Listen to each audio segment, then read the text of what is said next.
Hello everyone.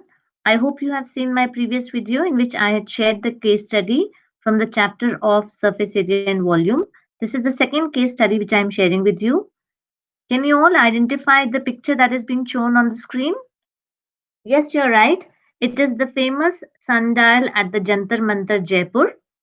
Then I'm sure you must have guessed that what is the question of the case study going to be on. It is going to be on the sundial. So here's the question. Some of the earliest trigonometric ratios were recorded date back to about 1500 BC in Egypt in the form of sundial measurements. The most basic sundials use a simple rod called the gnomon that simply stands straight up the ground. Time is determined by the direction and length of the shadow created by the gnomon. In the morning, the sun rises in the east, and alternately, the shadow created by the gnomon points westerly. When the sun reaches its highest point in the sky, it is known as the high noon. The shadow of the gnomon in a simple sundial is at its shortest length and points due north.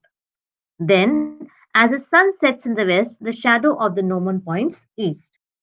Now, here are a few pictures of the gnomon and the shadow made at various times.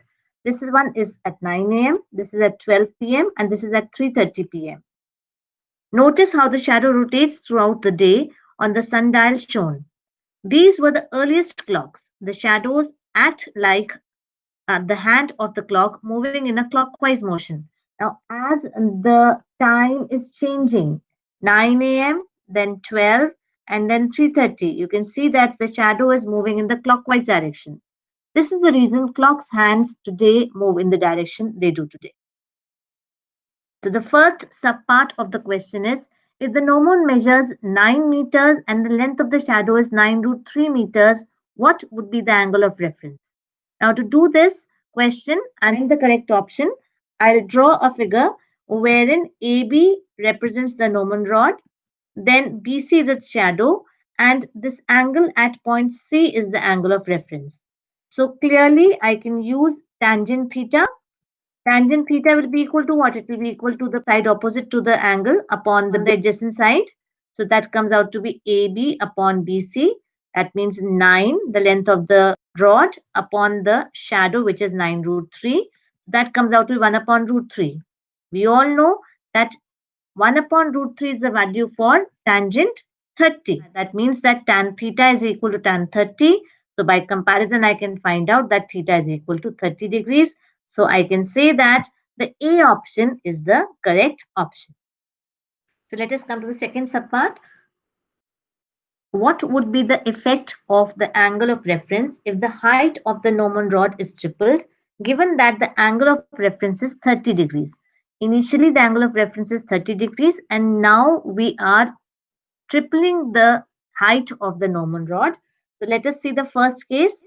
The first case we have that the height be, let's say, h meters. This adjacent side, let's say the base be x meters. The angle of reference is given to us as 30 degrees. Now for this case, I can say that tangent 30 will be how much? It will be equal to the opposite side h upon the adjacent side x.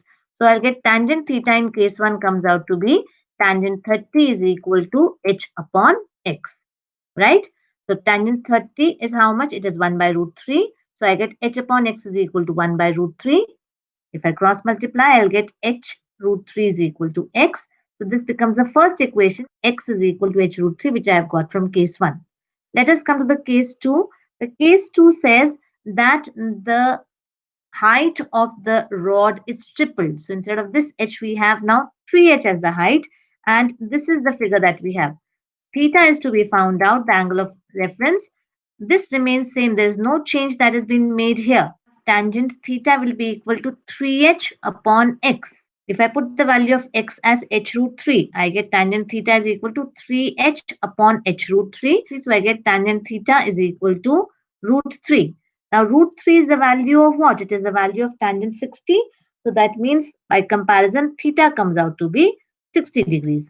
Theta was initially 30 and now it is coming out to be 60. So the angle of reference becomes double. I can say that B is the correct option. Let us come to the third subpart. The angle of reference is theta and sine squared theta plus sine theta is equal to 1. the options have been given to us. I need to find out the value of cos square theta plus cos raised to power of 4 theta. So see the solution. I know that sine square theta plus sine theta is equal to 1. If I take this sine square theta to the right hand side, I get sine theta is equal to 1 minus sine square theta. If you remember the identity, sine square theta plus cos square theta is equal to 1. It will give me 1 minus sine square theta is equal to cos square theta. So I get sine theta is equal to cos square theta, the first important relationship that I got. Now, what was it that I wanted to find out? I wanted to find out cos square theta plus cos raised to power of 4 theta. What is that? Cos square theta means sine theta, and cos raised to power of 4 theta means cos square theta whole square. So cos square theta was sine theta, so this gets sine square theta. And what was given to us? Sine theta plus sine square theta is equal to 1. So that means that cos square plus cos raised to power of 4 theta will also be equal to 1. So I can say that B option is the correct answer. So fourth subpart, if the value of sine theta is 1 by 3, what is the value of cot square theta plus 2? These are the options given to us and I need to find out the correct option. Now, I could have done the question by taking the triangle wherein the opposite side upon the hypotenuse for the angle theta are given to me as 1 by 3 and I can find out the adjacent side. I get all the dimensions of the triangle and I can find out the value of cot theta. But I have used a different method, an easier method. Now, because sine theta is 1 upon 3, what is the value of cosec theta? Cosec theta is equal to the reciprocal of sine theta, so going to come out to be 3. If cosec theta is 3, then cosec square theta comes out to be 9. So this is the first value that we'll be needing. Now, I know the identity that 1 plus cot square theta is equal to cosec square theta.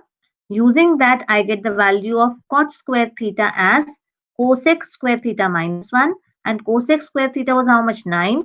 So cot square theta comes out to be 9 minus 1, which is equal to 8. Now cot square theta is equal to 8. I need to find out what? I need to find out cot square theta plus 2. So clearly cot square theta plus 2 comes out to be 8 plus 2, which is equal to 10. That means the correct answer is the D option. The last subpart of the case study. If sine 2 theta is equal to 2 sine theta cos theta, what is the value of sine 120 degrees? Tell me what value of theta, if I put in this result, will give me 120 degrees? Yes, if I put theta is equal to 60 degrees, what will we get? Putting theta is equal to 60 degrees, I'll be getting sine 2 theta, means sine 2 into 60, that means sine 120 will be equal to 2 sine 60 cos 60. So let us put the value. So sine 120 comes out to be 2, sine 60 is root 3 by 2, cos 60 is 1 by 2. So I get sine 120 is equal to root 3 upon 2. So that means that C is the correct option. So this finishes off with the case study question. Out of these 5 subparts, you'll be supposed to do any 4 of them. So there'll be 4 such case study based question in your final exam. So ensure that you have a thorough practice, watch more videos wherein you get more practice of these case study based question, because it is just not only one concept that this case study question will be covering up. There are going to be many concepts which are going to be interlinked to make one good question of 4 marks. I hope the case study based questions are becoming clearer to you through these videos. Thank you so much.